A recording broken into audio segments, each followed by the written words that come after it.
But before I get there,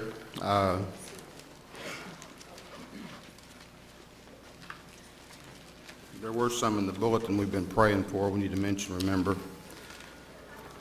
Also, I talked to Lori George yesterday. They're supposed to be traveling to Texas, and they had asked prayers for safe travel. Her and her husband during this time. Remember Grady and Veronica Clifton.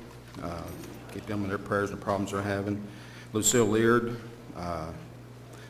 Albert Mass, Bonnie Mass's uncle. Mary and Tiffany, Kenzie, Carl Pickle, Don, and Cheryl Sider. These are in your bulletin, just for some that we have here. Said for Linda Capps, Roy's wife is in OU Medical, possible problems, TB. Nick Drabina is recovering from a broken leg. He was here last week. It was good to see him. Louise Parker's had problems in the hospital, and Dave continues to be in a nursing home, but should come home probably Monday, I think.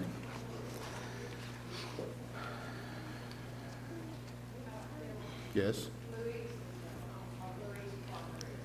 She's at home now? Okay, that's good to know. Our deepest sympathy is to Hilda, I guess it's Nay. Hilda Nay, Chuck Eckerd's sister, yes, her husband. Amos passed away this week, and the funeral was this week. Chuck and Laura made that. And Karen Richardbert, a friend of John Wright's, her father passed away last Wednesday evening. Remember those in our prayers also.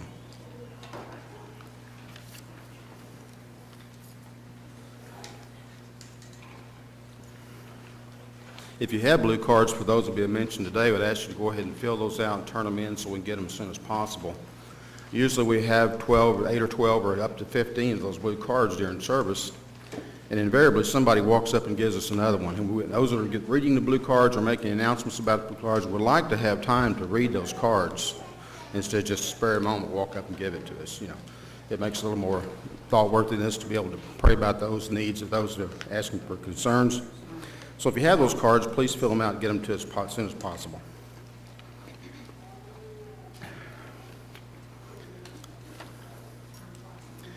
In Proverbs 11 last week, I'm just going to highlight some stuff about 11. We're going to try to go on from there. I have, I think it's 16 pages here, so bear with me. And if there's any comments you'd like to make, don't worry about how many pages I have. Just make the comments. We'll go from there and press on. But as we've been studying Proverbs, we talked about Proverbs, chapter 11, especially being a book of balance. And we notice there in verse 1, it says, a false balance is an abomination to Jehovah, for his delight is in a balanced scale. And we talked about when pride comes, there comes shame. The integrity of the upright shall guide them. The integrity of the upright shall guide them. Riches profit not in the days of wrath, which we talked about earlier, that it doesn't matter how much money you have or the prestige you have in the day of wrath, which is the day of judgment. You can't buy your way into heaven, and you can't buy your way out of hell, is basically what we said. The righteousness of the perfect shall direct his ways. We talked about that. Some things we noted there.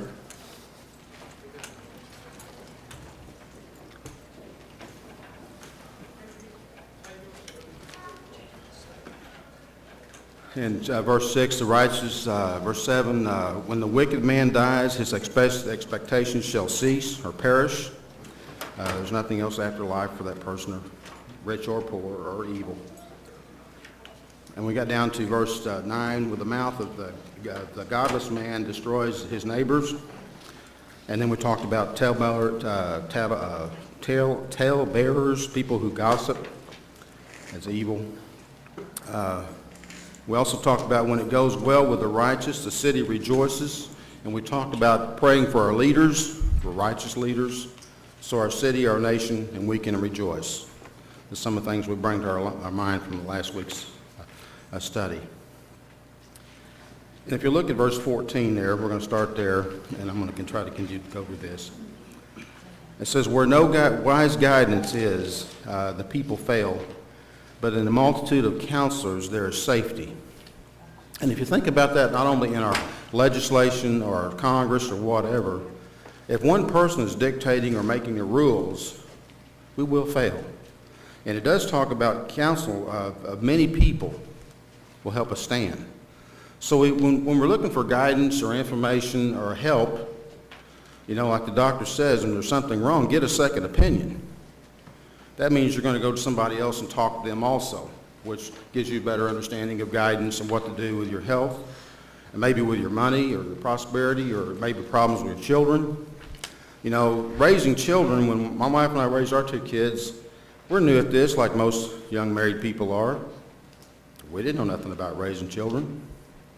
I kind of leaned on some of my father's examples with how he raised me, very strict, dominating. Sometimes that may not have been the best policy, but it worked for me. And then when I tried to use that on my children, that everybody says, you're too hard on those kids. Well, that's a matter of judgment and what I understood and where I was at, but in my life. And later on in life, I was very fortunate and proud to hear my children come back and say, Dad, you wasn't hard enough on us. And some of the professions they've grown up in, my daughter's a teacher, my son's a police officer, and the things they see going on in the world, they were very naive about what's going on out there. And they have come back and told me and my wife both that we're very thankful you were strict on us, because we see what could have happened now if we'd have just been left at our own and been out there to do what we wanted to do. So there's wisdom and guidance in counsel, and especially if you need more than counseling from more than one person. And as we all have problems in our lives, it doesn't hurt to ask for guidance. I know we're proud people, and I know we're, strong-willed, whatever, and I've been there, and I encourage you, don't go there alone, because if you need guidance, you need help, we need to be asked. Is it because we're proud or because we're foolish? I think both, and one outweighs, remember the balance? Proud, balance, or foolishness, where's the balance? It's got to meet. And we got to understand that, It may be to very foolishness because we don't ask. Because there may be times when if we had asked, we could have avoided a lot of problems and a lot of heartaches and a lot of grief that, man, if I just asked somebody about that. I always refer to some of my military experiences I've had working on aircraft. At 40,000 feet, you can't work on it and you can't do it over. That aircraft has to be done right the first time when it takes off the ground. And I've had young airmen come in and everything, and they'll be doing something or working on a gear or a process or a flap rigging or something like that, and they really don't understand how the system works. And that's very critical, that you know how that system works. So when they'd go to sign it off and everything, I would always bring them in and ask them what they did and how things were going, and an ops check of it up and down, and to do what it was supposed to do. Well, I had this little problem, but it's okay. I said, what kind of problem did you have? Well, when we raise the flaps from 0, 100% up to 100, to go all the way up, it only goes to 95 up. No, you want the flaps to go 100% up when it says up. Now, I'm not sure if you're familiar with flaps, but when the flaps are down on an aircraft, the airfoil comes under the wing, and it causes the aircraft to lift. And when they're up, you're flying straight and center, and you can fly straight and center, right and left, all you want to, and turn where you need to, and you have no drag on the aircraft. But when that flap is up 100%, that's what you want, but when it's hanging down, it's trying to lift the aircraft. So if you're trying to turn and it's trying to lift an aircraft, that may not be what you want to do, to go up like this as you're turning. So there's times I tell them, you have to ask for guidance, understanding, because this has to be right the first time. And in our life as Christians, how many chances do we have to get it right? I know God's forgiving, He's loving, He's caring, He's patient. But if you're not a Christian and you go through this life and you never take the chance or the opportunity to do what's right to become a child of God, you need guidance. You need understanding. Because it's a terrible thing to meet a God, a just God, a God of wrath. Everybody says, well, He's a loving God. Yes, He is, but He's also a vengeant God. He wants no other God before Him. He wants us to obey Him. He wants us to be His children. He wants us to sacrifice to him. We're going to find some of those things out here just recently as we go a little further. And again, if you have any comments or questions or concerns of what I say, just raise your hand. We'll discuss it more. I got plenty of time. And if I don't, Marty does, So somebody will answer the questions. We talked about verse 15 here. This is actually talking about our money and being a security or a co-signer for somebody else. In verse 15, it says, he that is security for a stranger shall smart for it. And that's King James, it's the American Standard Version. I looked up another part of that, and it says, he that is a co-signer or in debt for somebody else or takes on a debt for somebody else shall smart for it. But he that has security, securityship is secured. In other words, try to take care of your own business before you take care of somebody else's business, because you may smart for it. If you take your pay or your responsibility or livelihood and try to help somebody else out, there's a discretion here. And I have to think about this a lot, discretion. Should I help this person? Should I not help this person? Should I help my brother, my younger brother, my sister, whoever? And as family members, we want to do that, but not to the detriments of our own security and finance. That's what we need to look at. It's basically what he's saying here. Verse 16, a gracious woman obtains honor. Now that's a given. Happy Mother's Day. A gracious woman obtains honor. You are deserving honor because you're mothers, because you're gracious women. And every man should know that we should honor our wives. And it also says there in verse 16, a violent man obtains riches. So it's a given we should honor women for what they've done and what they are doing. But it says a violent man will obtain riches. And I thought about that. Well, how is this violent man going to obtain riches? And it's any way he can. If he's violent, he will steal for it. We hear people about mugging people, stealing their cars, or robbery or stuff like that. These are violent men we're talking about here.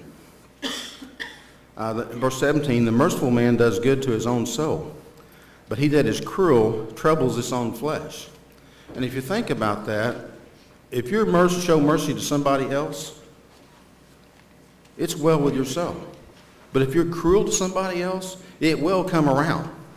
What goes around comes around. You ever heard that statement? If you're kind, people will treat you kindly. If you're cruel, somewhere in your life, somebody's going to treat you cruel. And I think it's a positive balance there we should look at, and it's only rightly so. It should be that way. I mean, it's unfortunate those that are kind are sometimes treated cruelly, and that's wrong. They should be treated back with kindness.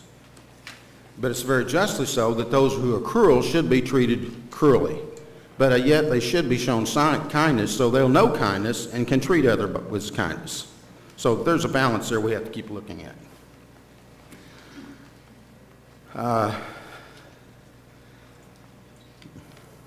When we read Ephesians 4:32, it says, be ye kind one to another, tenderhearted, forgiving one another, or each other, even as God in Christ also forgave you. And if we look at this balance here, what happens if you remove any one of these situations? Be you kind? Okay, be you cruel? There's an unbalance there. Tender-hearted. If you're not tender-hearted, there's an unbalance there. If you're not forgiving, there's definitely an unbalance there. So when it says, be ye kind, tender-hearted, forgiving one another, for even as God, Christ's sake, forgave you, we must maintain that balance. Either that or we're out of balance, and we may need counseling, we may need direction. We may need a brother and sister in Christ to pull us aside and say, hey, we need to talk. We got some things going on here that I'm very concerned about. We're talking about verse 18 here. The wicked earneth deceitful wages. And again, I talked about those persons who may do that which is not above board or proper to earn living or something like that. He may steal or he may rob or he may be deceitful about his time cards or something like that. But again, he will earn deceitful wages. In other words, he'll do whatever he has to do to make a living. But it says in verse 19, he that is steadfast in righteousness shall attain unto a good life. And we all want a good life. So what's our direction? attain unto steadfastness in the Lord, and we will attain a good life. But he that pursueth evil does it to his own death. So, and there's a lot of times, I know there's been good Christians who have died, who have done everything they could do, and yet were either killed in the action of combat or killed in a car accident, and we just shake our head and say, why? And then we see the other person who's evil and corrupt and whatever, who's still going on in life, and we wonder why. But again, there's a balance here in God's plan for us and his wisdom that all men will die sooner or later, men and women. We're appointed to die. And why some earlier than others, I don't understand. But God knows our every step, our every breath. He knows our allotted time on this earth. And we need to figure out why we're here and do what we can do to glorify God while we're here. And that should be our main goal. We're talking about verse 20 there in chapter 11. It says, they that are perverse in heart are an abomination to Jehovah. But such as those that are perfect in his ways are to his delight. And we want to delight God. And mainly because what a loving God we have. You know, he's mindful of mankind. He's mindful of you and I. He knows our every step. He knows our every breath. And yet he cares for us. And we see that in the fact that he let his son die on a cross for our sins, that we might be children of God and have a way back to God. You can't get more loving than that. You know, there's times when brothers and sisters argue with each other, and we hold grudges, you know. But as kids, we don't understand. But how many times have we as children done something that has upset our parents, or our mother or our father, and they forgave us, just like God would, lovingly, caringly, totally. And I was telling my wife this morning, I said, you know, there's Mother's Days here, there's times I know that you wanted that last piece of pie. And how many mothers wanted that last piece of pie, a cherry pie or cherry cake or whatever it was, and yet gave it to a child or to their husband. Now let's not forget these husbands, because they like pie too. But again, they gave it up, and I know they would like to have had it. Very unselfish of them.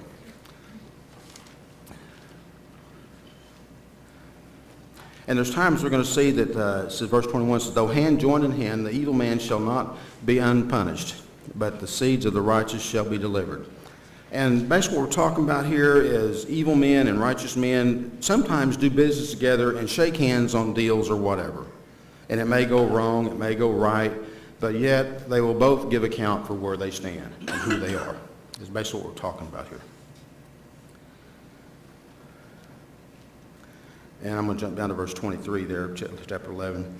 The desires of the righteous is only good, but the expectations of the wicked is wrath. Again, man will give an account for what we've done in this life, whether good or bad. And I'm going to bring up verse 24, because when I go into this next part here we're going to try to get to, this is going to be a highlight of this. Verse 24, it says, there is that scattereth and increases, and yet increases more. And there is that withholds more than is met. And I thought about that. What are we trying to say here? Okay, what we're saying here, one gives away of his riches, of his money or whatever, and increases more.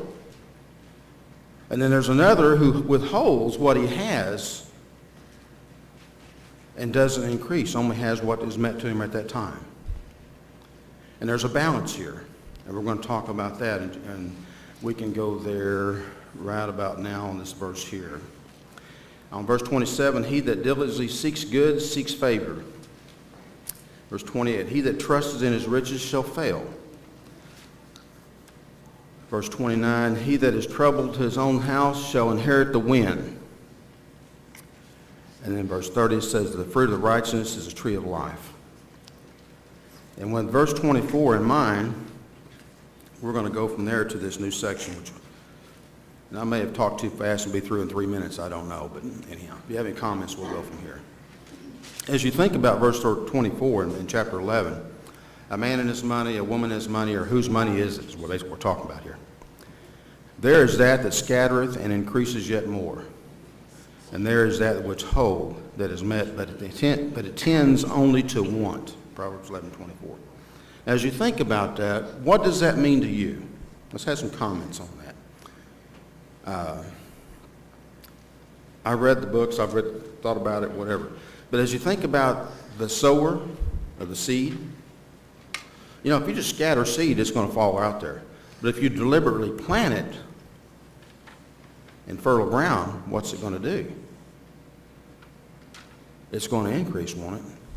But he that scattereth, I think the word scattereth in this context here is he that liberally gives to others will increase, is what we're talking about here.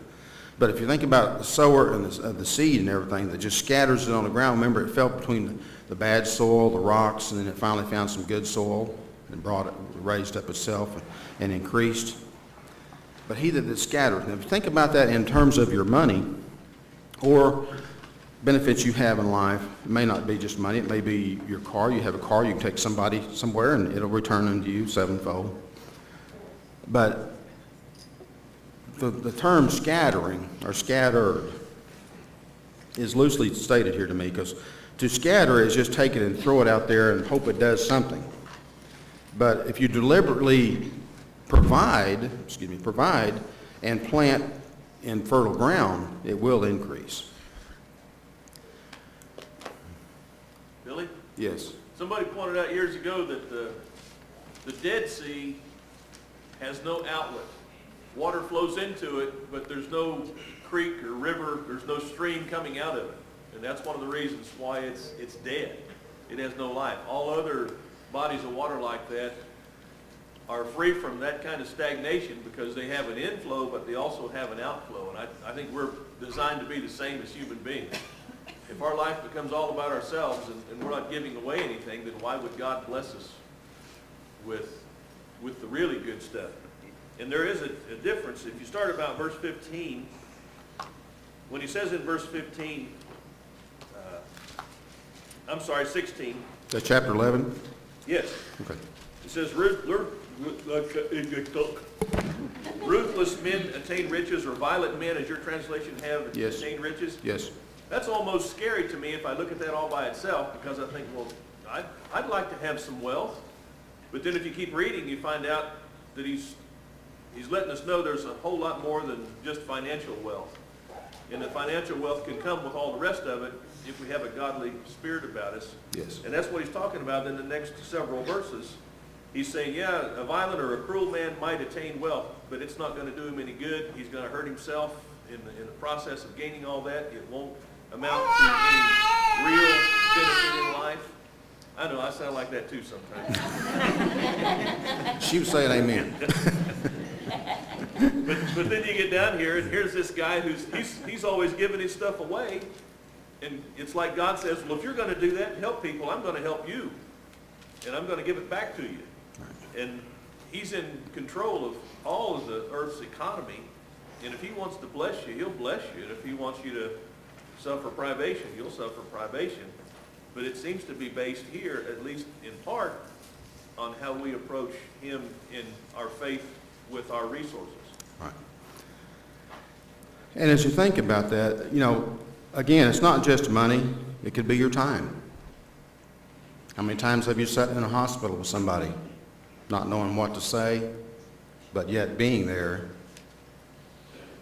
Or somebody called you and tells you that one of the deacon's wife died last night with a heart attack, and you don't know what to say. But just being there is beneficial. And I've been there, and I agonized over that for years. I didn't know what to say. And finally I seen the young man later, and he said, you didn't have to say anything. Just being there was enough. So there's blessings in that. Dayton?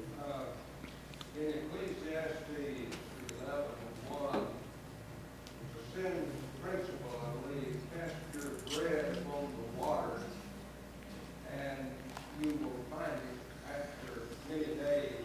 I heard W.T. Hamilton, who was the brother-in-law of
Yeah.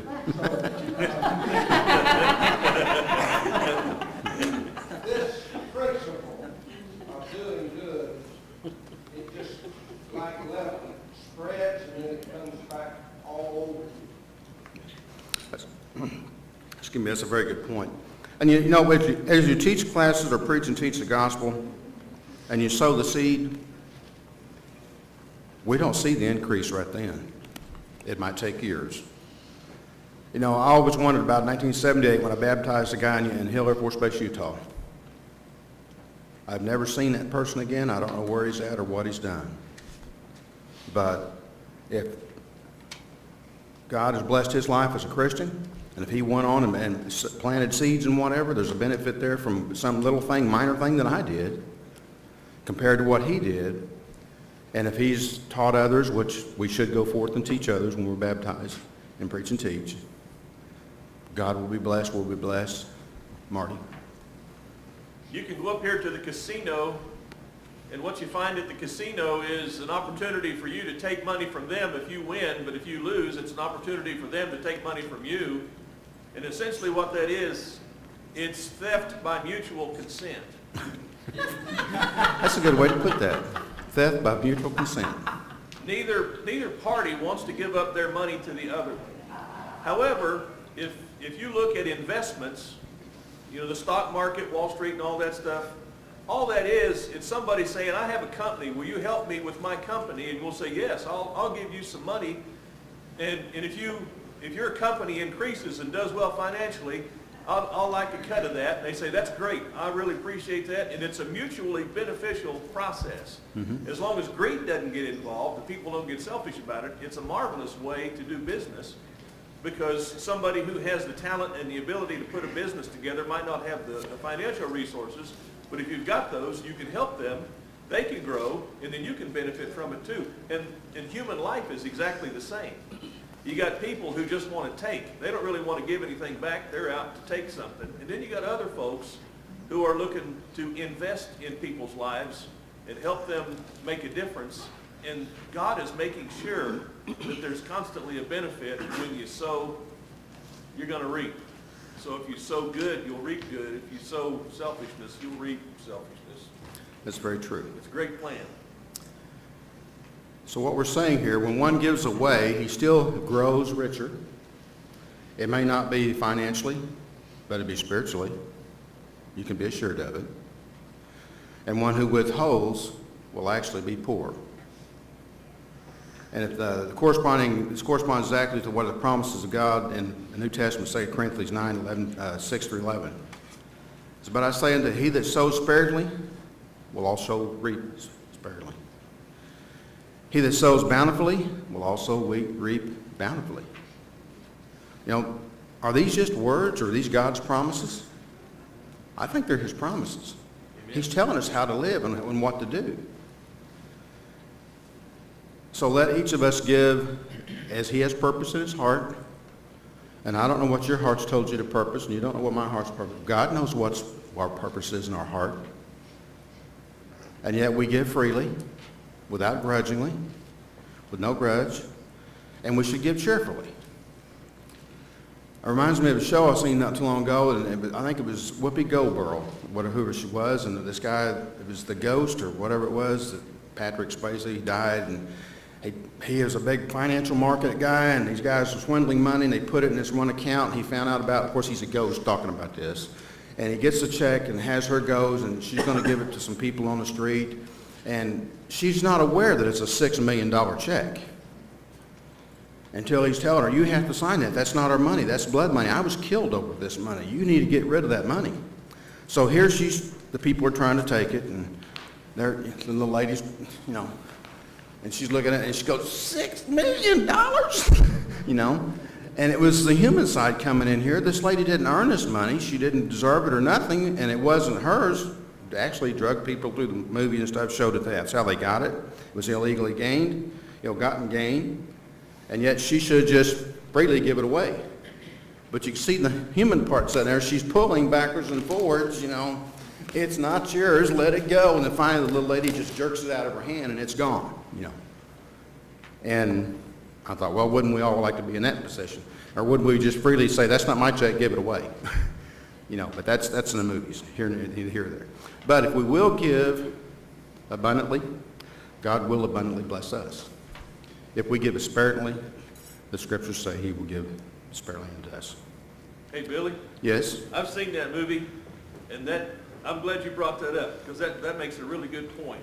It occurs to me what a marvelous thing it is to have such a relationship with God that you don't have the slightest sense of loss whatsoever to be able to give away a check for $6 million or Right. $10 million or $20 million, because you know, hey, my dad's God.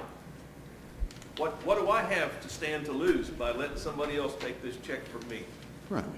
And if we can get a hold of that, if we can wrap our minds around that, we'll never feel like we're in any kind of poverty or in any kind of destitution. We'll always feel rich. Know that we are. In verse 8 of chapter 2 of 2 Corinthians, it says, and God is able to make all grace abound towards you, that you always, having all significant thing in all things, and may have abundance for every good work. You think about that? God is always going to provide for you and for us, for every good work, and abundantly, more than we probably deserve or even desire. And yet a lot of times we don't even realize it, because here we're trying to hang on to material things, and God says, I will bless you. He has dispersed abroad, and we have as a Church of Christ here. We're sending support to missionaries. We're sending rice and food to I think it was Nicaragua. Was it Nicaragua or Africa? Dayton, I just read your letter now. I can't remember where we sent the rice, bought the rice and stuff from Doug Wheeler. Nigeria, okay, one of those countries over, Nigeria.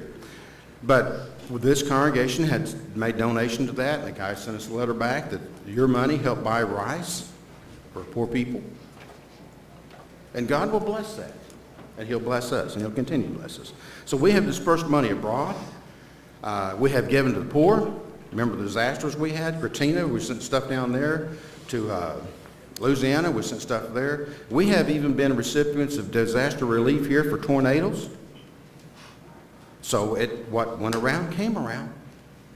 You know, if we wasn't willing to help those other people in need, would other people be willing to help us? Probably not.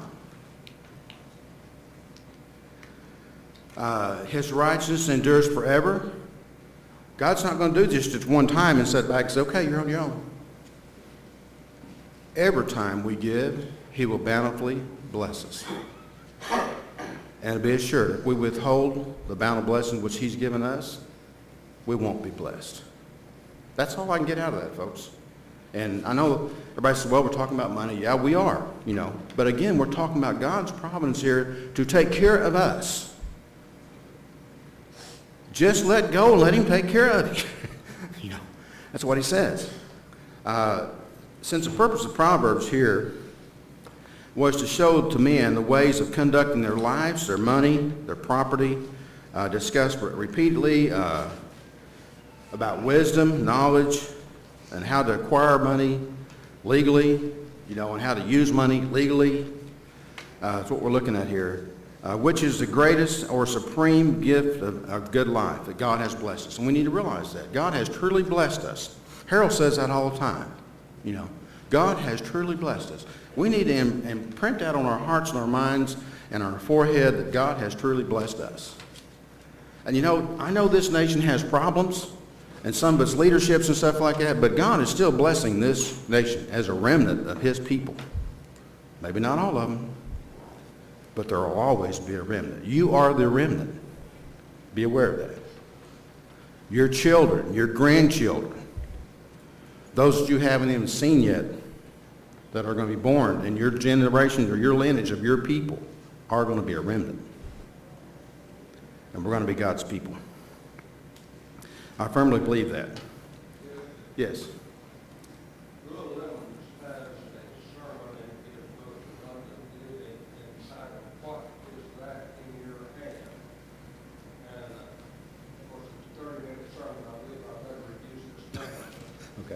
It really is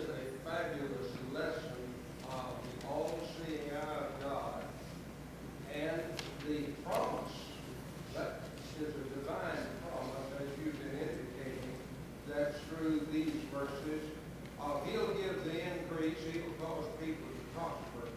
I remember one illustration he gave. There was a young girl that had been in Tipton Home here in Oklahoma. And in the summer months, she was able to leave the home and go live with an older sister who was out of the home now and on her own.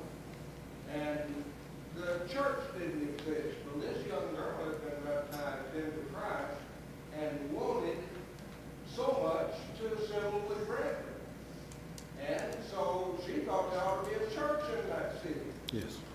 And she took a dime, called somebody in Tulsa. I don't know who it was.